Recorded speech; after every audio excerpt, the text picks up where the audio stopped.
There is a large percentage of individuals that we work with in the streets, in homeless encampments, in their cars that work regular jobs. I mean dental hygienists, nurses, right? And it's the struggle with them. It may be that there must have been a bill that caused them to be evicted or convicted, or a partner or roommate that caused issues, and then they ended up just one payment away. Data shows nationwide that over 40% of individuals right now throughout America are just one paycheck away from getting an eviction notice.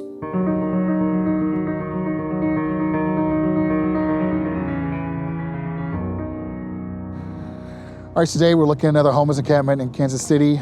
We were just here the last time Saturday. I was due to come back Tuesday, but unfortunately I got ill. And what we're finding out now is that this encampment has been moved. 7 people living here. One woman that was pregnant. We estimated she was about 7 months pregnant.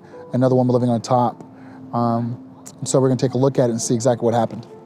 So you can see here that as of last week, this encampment that had 5 people in it is gone. Totally moved. Set up structure, had walls, the whole bit.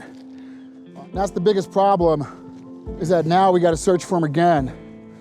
We just built a rapport with them, built a line of trust to actually provide medical care and other services for them. We come back and they're gone.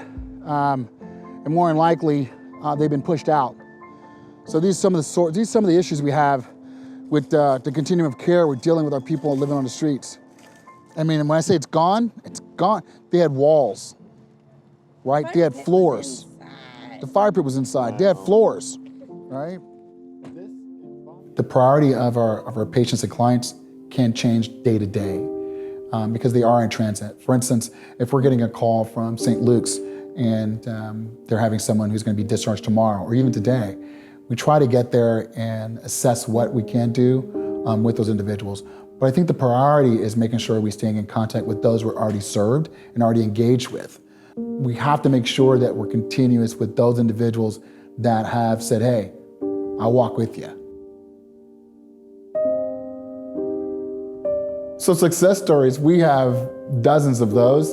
And we also have some stories that are quite not so successful, where individuals have died in the streets, where we couldn't provide services to them for one reason or another.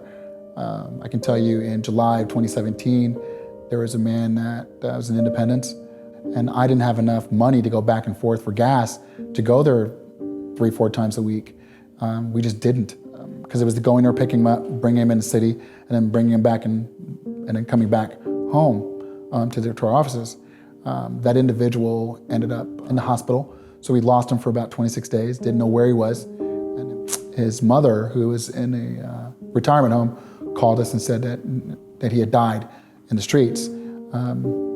He'd been in the streets for 3 days and died in the streets medically. So it's unfortunate, where I think if we had the resources,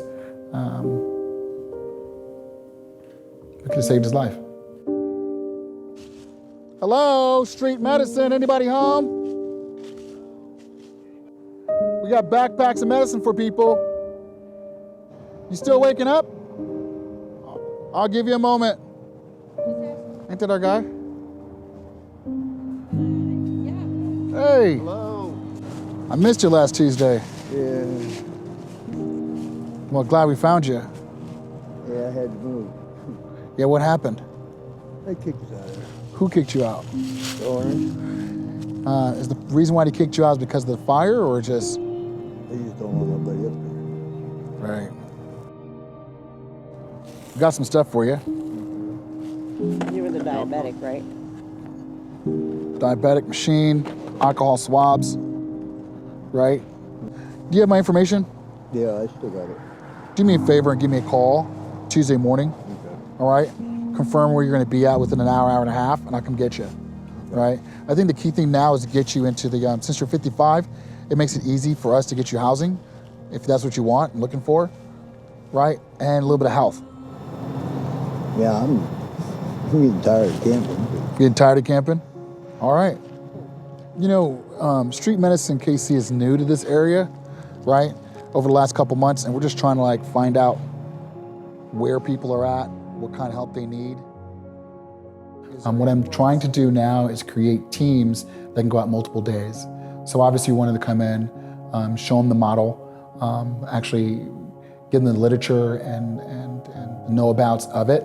And so for instance, like get into Chicago, get into Detroit, actually let them go out there with those street medicine models that have been around for quite a while. And there's different models of street medicine, but basically create different street medicine rounds to actually go out there and provide services, whether it's in the streets, whether it's in the shelters, whether it's transitional homes. We're looking for not only the medical and behavioral health professionals, but also EMS, right, and fire departments, those EMTs to come through. And we're really looking to collaborate with more individuals on servicing our people, because they interact with not just us and hospitals and social services agencies, but who else are they interacting with, and how are we able to engage with them?